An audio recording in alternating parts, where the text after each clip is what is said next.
पाठी पाठी येतात आहे काका. कसं वाटतंय गडावरती चढून तुम्हाला?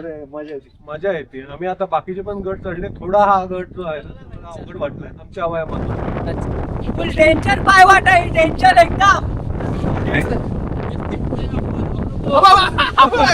छोट्याशा कुठलीला घाबरतो माझ्या हाताला चावा घ्यायचा. अरे तुझा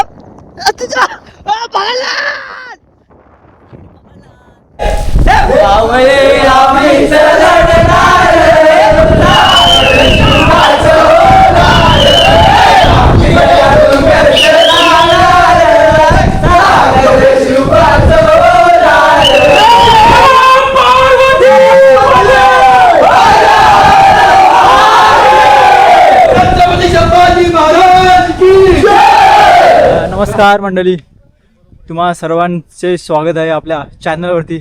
चॅनलचं नाव आहे अमोल गार्डी. आज अमोल गार्डी ब्लॉग नाही बनवत आहे, पण मी बनवतोय, थोडं प्रॅक्टिस करतोय. अमोल मॅनेजर आहेत अंकित बेकरे. तर अंकित बेकरे काय म्हणणार आपल्या ग्रुपबद्दल आणि आजच्या ट्रॅकबद्दल? संपले चांगलं वाटतंय. तेच गायब झाले. ज्यांना जास्त उत्सुकता नव्हती ते आले. स्वप्न गाडी, तुमच्यासाठी प्रश्न आहे. आजची ट्रॅक आणि आपल्या ग्रुप बद्दल तुमच्याबद्दल. तर मंडळी, आम्ही खूप वर्षापासून ट्रॅकिंगची म्हणजे गेली 2 वर्ष आम्ही ट्रॅकिंगची प्लॅनिंग करता करता होऊन जायचं, पण प्लॅन सक्सेस नाही जायचं. गेल्या वर्षीचा आमचा प्लॅन पूर्ण फ्लॉप झाला. त्याचं कारण कोण होतं? मोटरच बंद झाला. त्याचं कारण होतं ज्या गडावरती आम्ही जाणार होतो तो नुकताच आम्ही जायच्या टाइमलाच बंद झालेला, म्हणून आम्हाला त्यावेळी प्लॅनिंग कॅन्सल करावी लागली. मग आम्ही गेल्या वर्षी तर गेलो नाही. मग ह्या वर्षी आम्ही एकदम पहिल्या टप्प्यात ठरवलंच नव्हतं किल्ल्यावर जायचं करून. अचानक एका आठवड्यात आमचा प्लॅनिंग. नमस्कार मित्रांनो, आज आपण आलो आहे सह्याद्रीतील सर्वात रोमांचक आणि आव्हानात्मक किल्ल्यांपैकी एक जीवदान किल्ल्यावर. पुणे जिल्ह्यातील जुन्नर तालुक्यात नाणेघाट जवळ वसलेला हा किल्ला समुद्र सपाटीपासून सुमारे 1145 मीटर 3750 फूट उंचीवर आहे. प्राचीन सातवाहन काळापासून नाणेघाट हा महत्त्वाचा व्यापारी मार्ग होता. या घाटातून जाणाऱ्या व्यापाऱ्यांचे संरक्षण करण्यासाठी जीवदान किल्ला बांधण्यात आला. त्यामुळे या किल्ल्याला मोठे ऐतिहासिक आणि सामरिक महत्त्व आहे. जीवदानाचा ट्रॅक सोपा नाही. दगडात कोरलेल्या पायऱ्या, उंच कडे, घनदाट जंगल आणि अरुंद वाटा, यामुळे हा ट्रॅक अनुभवी ट्रॅकर्ससाठी अधिक योग्य मानला जातो. विशेषतः पावसात अतिरिक्त काळजी घेणे आवश्यक आहे. किल्ल्यावर पोहोचल्यानंतर दिसतो तो भव्य प्रवेशद्वार, पाण्याची टाकी, धान्य कोठार आणि समोर उभा असलेला प्रसिद्ध वानेरलिंगी सुळका. येथून नाणेघाट, हडसर, चावंड, शिवनेरी आणि सह्याद्रीचे अप्रतिम दृश्य दिसते. 1818 मध्ये ब्रिटिशांनी हा किल्ला जिंकून त्याचा काही भाग उद्ध्वस्त केला. तरी आजही जीवदान किल्ला इतिहास, निसर्ग आणि साहस यांचा अद्भुत संगम म्हणून हजारो ट्रेकर्सना आकर्षित करतो.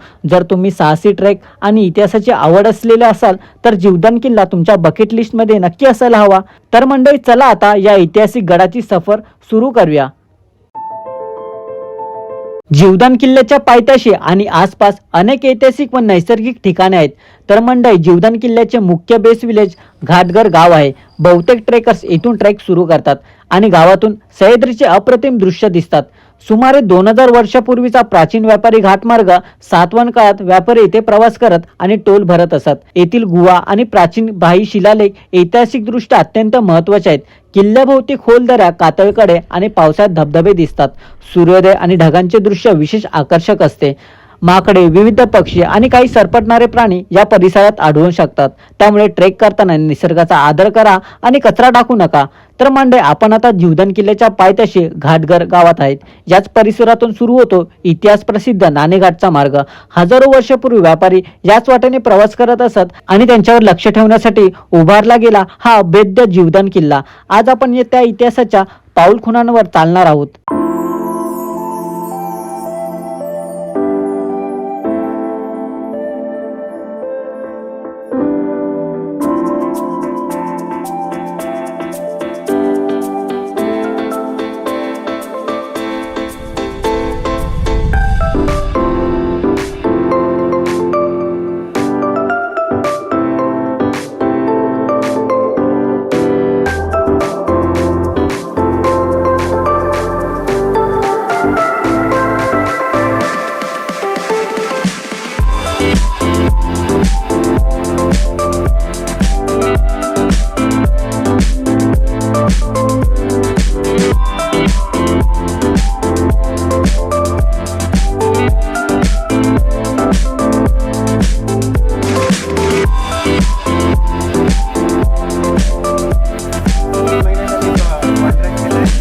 तर म्हणजे आपली जेवणाची पण सोय झालेली आहे.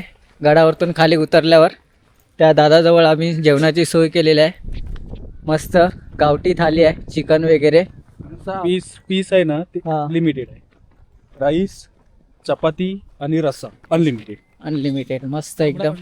म्हणजे गडावरती आपल्याला काहीच खायला तिकडे सोय नाही, त्यामुळे आपण इथून हे बिस्किट वगैरे खायला घेतले. तिकडे आपण सध्या वडापावचा नाश्ता वगैरे केलेला आहे. मस्त 2-2 वडापाव खाल्लेले आहे.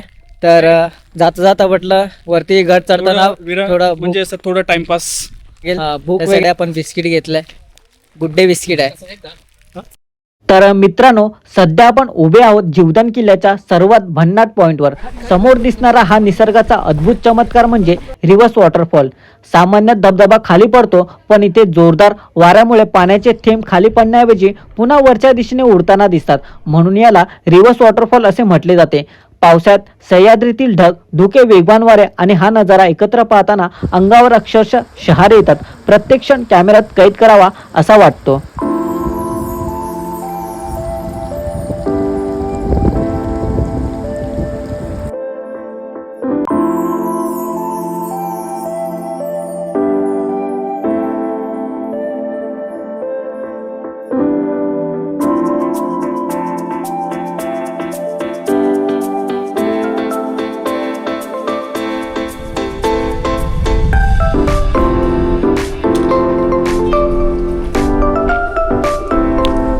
तर मंडळी, फायनली आपण गडाच्या पायथ्याशी पोचलोय आणि हा जो व्ही शेप आहे ना, तो मेन पॉइंट आहे. तो मेन पॉइंट आहे ट्रॅकिंगसाठी. गडाहून त्या टोकावरती जायला ना ट्रॅकिंग केली जाते. आणि ही वाट आहे आपली, गडाचा मार्ग आहे इथे. जर तुम्हाला वाट वगैरे माहिती नसेल पडली ना, तर इथे तुम्हाला दिसतात आहे पिशवी बांधलेली आहे बघा. या ठिकाणी अशी पिशवी बांधलेली दिसेल ना, तोच मार्ग आहे ना तुम्हाला गडावरती जायचा दिसणार. तर मंडळी, मी तुम्हाला आता जे व्हिडिओमध्ये पिशवी बांधलेली तुम्हाला मी दाखवली ना झाडावरती, तर तशा पिशव्या आहे ना बघायचा कुठे बांधलेलं आहे आणि त्याच मार्गाने आपल्याला गडावरती चढायचं आहे. मंडळी, खूप भयानक अशी पायवाट आहे, ते आपल्याला वरती चढायला लागते. तर विचार करा की 350 वर्षापूर्वी आपल्या मावळ्यांनी खूप भयानक अशी वाट आहे, पायवाट आहे. अजून पण वरती चढायचं आहे खूप. विचार करा की पूर्वीच्या काळी जे आपल्या मावळ्यांनी कसं युद्ध वगैरे केलं असेल आणि येणं जाणं कसं झालं असेल या लोकांचं खाली. अर्धीच पायवाट आपण चढलो आहे आणि एवढा अक्षरशः थकायला झाला आहे ना. तो वरती गड तुम्हाला दिसतोय.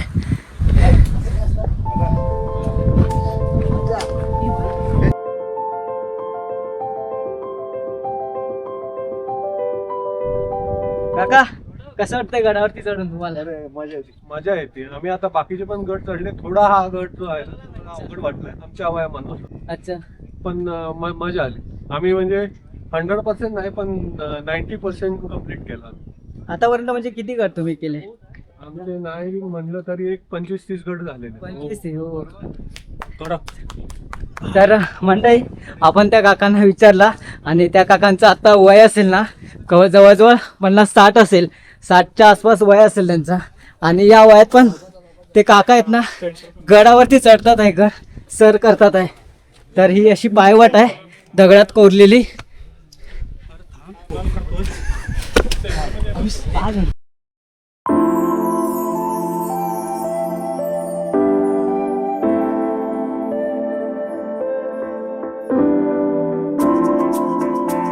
मित्रांनो, आता आपण जीवदान किल्ल्याच्या सर्वात थरारक भागात आलो आहोत.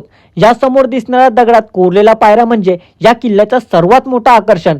शेकडो वर्षापूर्वी या कठीण काळात हाताने पायऱ्या कोरल्या गेल्या. त्या काळात आधुनिक यंत्रसामग्री नसताना एवढ्या मजबूत आणि अचूक पायऱ्या तयार करणं ही त्या कारागिरींच्या कौशल्याची साक्ष आहे.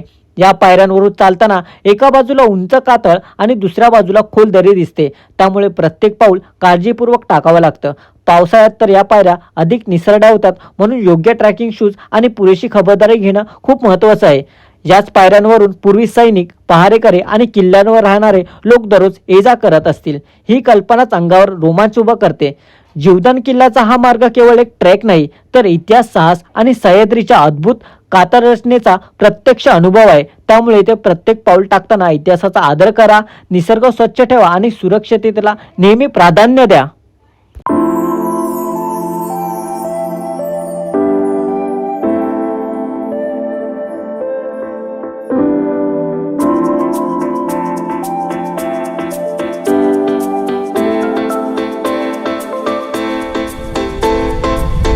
कल्याण दरवाजा हे किल्ल्याचे मुख्य आणि सर्वात महत्त्वाचे प्रवेशद्वार आहे. हे नाणेघाटच्या बाजूला असून गोमुखी शैलीत बांधले आहेत. या दरवाजावर सूर्यचंद्र आणि कलाशाचे शिल्प कोरले आहेत.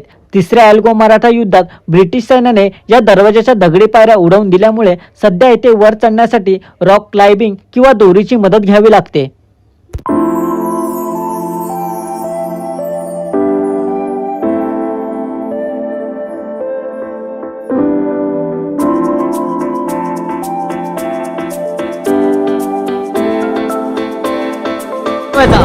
म्हणून आपण आलो तो कल्याण दरवाजावरून आला आणि हा कल्याण दरवाजा प्रवेशद्वार आहे.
मित्रांनो, सध्या आपण जीवदान किल्ल्यावरील धान्य कोठाराजवळ उभे आहोत. हे फक्त दगडाने बांधलेले एक साधे बांधकाम नाही, तर त्या काळातील दूरदृष्टी आणि नियोजनाचे उत्कृष्ट उदाहरण आहे. युद्ध काळात किंवा शत्रूने किल्ल्यावर वेढा घातला असताना सैनिकांना अनेक महिने अन्नाची कमतरता भासू नये म्हणून इथे धान्याचा मोठा साठा करून ठेवला जात असे. किल्ल्यावर पाण्याच्या टाक्यांबरोबरच धान्य कोठार असणे अत्यंत महत्त्वाचे मानले जात होते. त्यामुळे किल्ला दीर्घकाळ स्वयंपूर्ण राहू शकत होता आणि शत्रूंना सामना करण्याची ताकद टिकून राहायची. आज हे धान्य कानाकोटार भग्न्या अवस्थेत असले तरी प्रत्येक दगड त्या काळातील शिस्त, नियोजन आणि गडसंस्कृतीची साक्ष देतो. इथे उभं राहिल्यावर जाणवतं की किल्ले फक्त युद्धासाठी नव्हते, ते स्वयंपूर्ण जीवन व्यवस्थेचे केंद्र होते. म्हणूनच जीवदान किल्ला हा केवळ ट्रेकरसाठी नाही तर इतिहासप्रेमींसाठी एक अनमोल ठेवा आहे.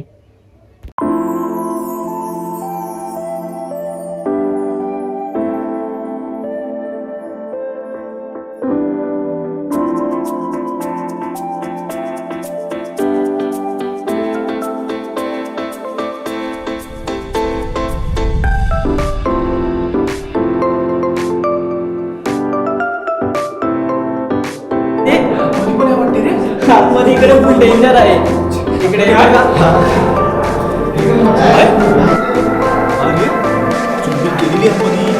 चूल वगैरे आतमध्ये का? चूल आणि आतून काहीतरी आहे.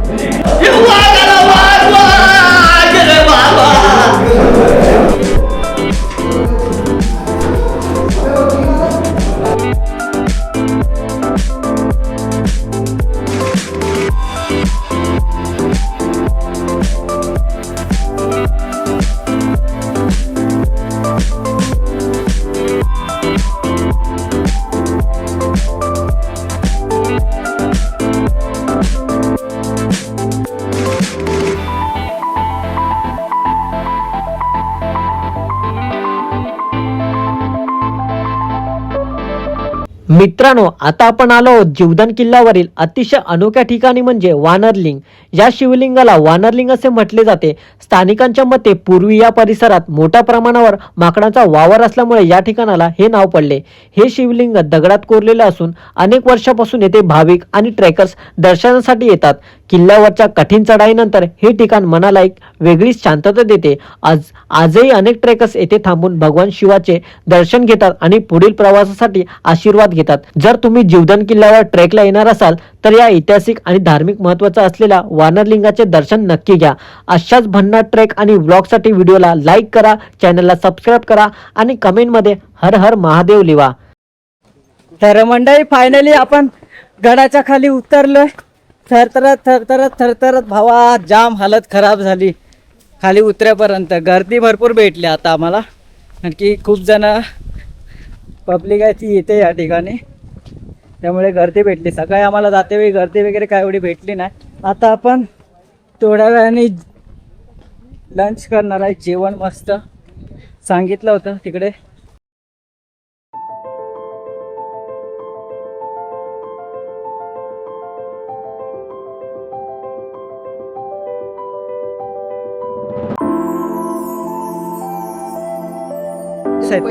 तीन बॅटरी आहे. मग किती दिवस रिव्हील चालते काय असतं तुझ्या तर मंडळी, गड उतरून आहे ना, पाय आले माझ्या गळ्यात. आता शांत बसलोय, फुल एन्जॉय, मस्ती, धमाल, एक नंबर आपला ब्लॉग बनलेला आहे. मागल एकटाच नाही, तुला माहिती आहे आपल्याला किती जण बघतात. आम्हाला पण जेवण वाढतं आता. तर मंडळी, आपण आता जेवायला बसलोय. ते मस्त चिकनची थाली मागवली आहे. थाली येईल ना, वाट बघतात आहे जेवणाची पब्लिक. मध्ये चिकन आहे बाई, 3 टाईप मध्ये. ग्रेव्ही हे वेगळ्या, असं फालतूगिरी करू नको. माझा ताट दे, हा गपचूप दे. तर आपल्याला ताट भेटलेला आहे मस्त चिकनचा. 1, 2, 3 चिकन आहे. एक्स्ट्रा चिकन पण सांगितलं आपण त्याच्यामध्ये. मस्त आता दगुड्या एकदम जेवूया मस्त पटापट. तर मंडळी, व्हिडिओ शेवटपर्यंत पाहिला असेल तर आपल्या युट्यूब चॅनलला सबस्क्राईब करा. तर मंडळी, तुम्ही आपल्या युट्यूब चॅनलवरती नवीन आला असेल तर आपल्या चॅनलला सबस्क्राईब करा. तर बाय बाय मंडळी. लंच करून आपण डायरेक्ट ब्लॉग एंड केलेला आहे.